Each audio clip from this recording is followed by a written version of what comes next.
also known as the traveling toe reader, and I believe there's so much more we can have in life.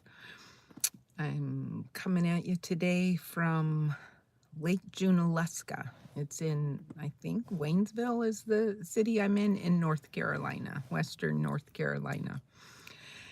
I just walked the lake and just walked the lake and thought, and I pop in and do these random ramblings where I think out loud about what's on my mind, what I'm processing, where I'm at in the world and internally. And I was thinking about change. We're in between, this is the week in between Christmas and New Year's Eve. And um, I had a great Christmas. I drove to Nashville, Tennessee to spend with my daughter and my grandpup, and my son flew in from Brownsville, Texas, and surprised me and spent Christmas with us. It was a great Christmas. Um, I'm from Washington State and the Seattle area, and I have family there. And my mom is not with us anymore. She's been transitioned from her body 9 years ago, on into being parents and having our own children show up and experience Christmas with my mom, navigating the lead of making it a festive, joyful filled holiday. I have great family, and I'm close, and I love them, and I feel loved by them. But what I was thinking about on this walk is how much has changed. And part of that is because I moved out of the state, and my my dad still lives in the house I grew up in, and my sister lives blocks away from that, and they're pretty rooted in the area. And like, I didn't even hear from my dad for Christmas. There was no Merry Christmas wish or acknowledgement of there being a holiday. I call him and leave messages, and we chat now once or twice a month. And when he's home, or usually I just leave a message and he doesn't call me back. And that's cool in the sense of he's living his life. He's got a full life. He's doing what he loves and filling it, staying busy and living his life. And as am I. But I think I have guilt for not being there to help my sister with whatever she has going on, or helping my dad with if he has doctor's appointments or something where he needs a ride in this, like if he has surgery. He's been battling cancer now for quite a few years, but continuing to do great. And thanks, people who are listening to my random rambling. I appreciate you being here. It makes me feel like I'm not just talking to myself.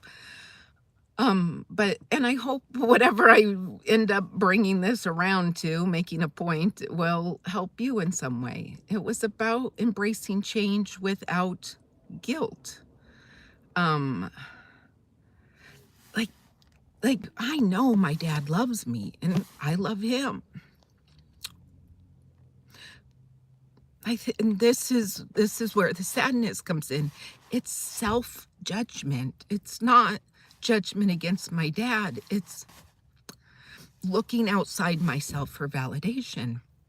Like, if I know my dad loves me, which I do, I don't need him to say Merry Christmas. And he's not a talkative dude. Like, by all means, he is not someone who shares his feelings like I do. Like, I just wear my heart on my sleeve and put it out there. It's what I realized on my walk just now is how much self-judgment I have and how I'm looking outside myself for validation. And if you love yourself, like truly are okay with who you are, being a human in this world, and having the roller coaster of ups and downs and learning curves and mistakes and failures, and knowing we do better when we know better, and we know better after maybe we've done the so-called wrong thing. But it was just letting go of my self-judgment is where I'm at right now. I could preach to anyone about your worthiness and why you're here and tell you all the things that's wonderful about you. But when it comes to telling myself that, it's more work,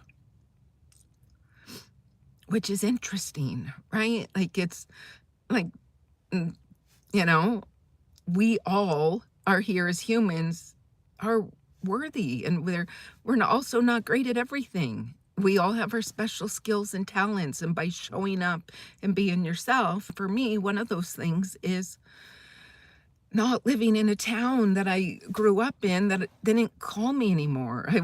I'm loving Western North Carolina. This whole area is fabulous, and it's where I currently am, and excited to continue to be here, but also create a life I can do more traveling with and give myself the peace and freedom to know things I regret or would have done differently don't take away from my worth. And I hope, like this ramble is, and oh, I just saw I got a great little message from, who do you think? Thank you. I appreciate it so much.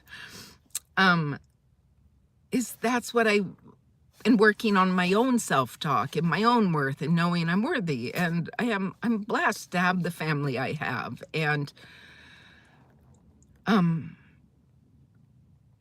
it's just interesting how easy it is to focus on the thing that we think is a lack, like, a parent not wishing you a Merry Christmas. That's not a lack. It's knowing my dad has a full life and loves me, and if I needed to call and really chat with him, I could make the time to call him until he answered and chat with him, and he'd talk to me. So it's catching where I choose to let my thoughts hang out. Instead of being in a place of I have an amazing family and I am worthy to live a life I love, I go to what makes me sad. And so it's just catching those self-talks and creating a new pathway of focusing on what I want more of and not what I don't want. So I hope that somehow made sense. It's making sense to me on my own little rambling pep talk. And it's just catching, what are you telling yourself in your life? If you're not in joy, not pursuing your passions, not living a life you love, it has nothing to do with your outside world. It starts on the inside.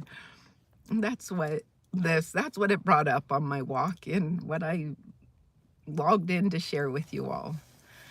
Wishing you all an amazing, magical, terrific new year, because 2025, let's make it amazing.